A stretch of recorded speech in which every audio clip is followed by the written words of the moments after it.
All right, good afternoon, Belmont Bears. We left off last chapter in chapter 17 where Louisiana had fallen in the middle of the forest and she lost her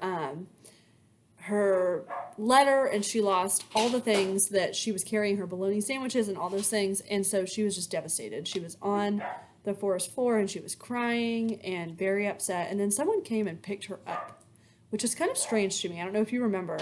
Her granny said, it doesn't matter who puts you down. What matters is who picks you up. Remember we jotted about that sentence? So it was interesting that someone came and picked Louisiana up from the forest. So we're going to see who that is. She saw the pink house. So I think this might have to do with the character we've already met. Okay? All right, we're going to read chapter 18. You ready? Here we go. When I opened my eyes, I was on a red-flowered couch and 3 faces were looking down at me. One of the faces belonged to Burke Allen. "She ain't no bigger than a minute," said a man with very short gray hair. "Her name is Louisiana Elefante," said Burke, "and her mama and daddy was trapeze artists." "I thought she was some kind of wounded animal," said the third person. He looked just like Burke, except older. His hair was blonde too, and cut just the same as Burke's and the old man's. "I thought maybe she was a bobcat," said the blonde man, who was surely Burke's father. "She was wailing like a bobcat." "There ain't no more bobcats in them woods," said the gray-haired man. "I know that, Daddy," said Burke's father. "I'm saying that's what she sounded like." "Well, she ain't no bigger than a minute." "You already said that, Grandpap," said Burke. "I'm saying it again, ain't I?" "You are all Burke Allens," I said, because it was just now making sense to me. One Burke Allen was the father, and the other Burke Allen was the grandfather, and the final Burke Allen was my Burke Allen. Burke looked down at me and smiled. "Hey, Louisiana," he said. I stuck my hand up and waved at him. "Hey," said Burke again. "How do you feel?" "I feel strange," I said. "Maybe it's that old curse," said Burke. "What curse?" said the grandfather. "There's a curse upon her head," said Burke. "Now, son," said Burke's father, "don't go making things up." "I ain't making it up," said Burke. "She told it all to me." "Where's Clarence?" I said. No one answered me. The cake smell was very strong. The couch was flowered. Did I say that already? My ankle hurt, but not much. I felt like I was floating on a flowered, cake-scented cloud. Maybe I was in heaven. Granny didn't believe in heaven. But that didn't mean I had not to believe, did it? Maybe I came from a long line of believers. Who could say? In any case, the cake smelled very, very good. "What kind of cake is that I smell?" I said to Burke. And then there was a woman coming towards us. She had big blonde hair, and she was smiling at me.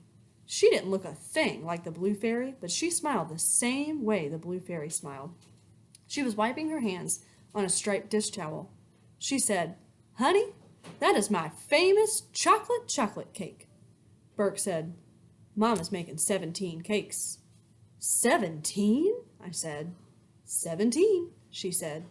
17 cakes. The room spun around. "Burke," I said, "I don't know who I am." "You're Louisiana," he said. "Did she hit her head?" said his mother.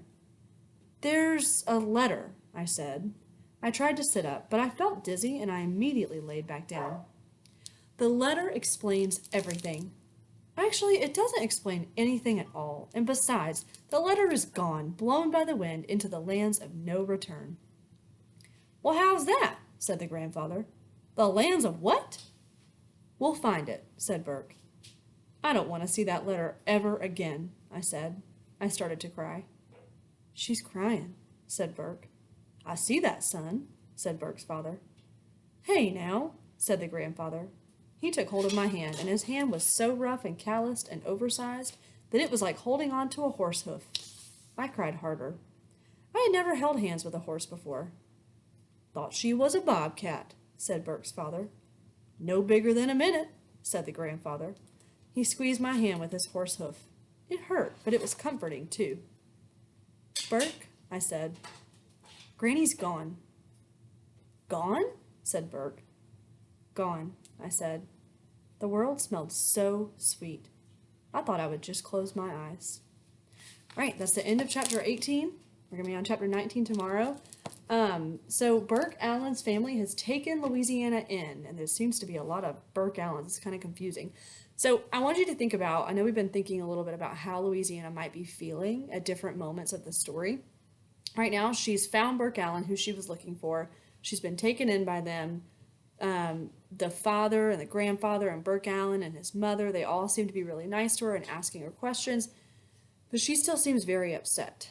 Okay, think about how she might be feeling at this moment. What do you think she might be thinking? Because we like to think about characters' thoughts and characters' thinking. What do you think Louisiana might be thinking and or feeling right now? That's what I want your jot to be today. And then we're going to come back together tomorrow to read chapter 19. All right. Thank you, Belmont Bears, for listening, and I will see you tomorrow. Bye, guys.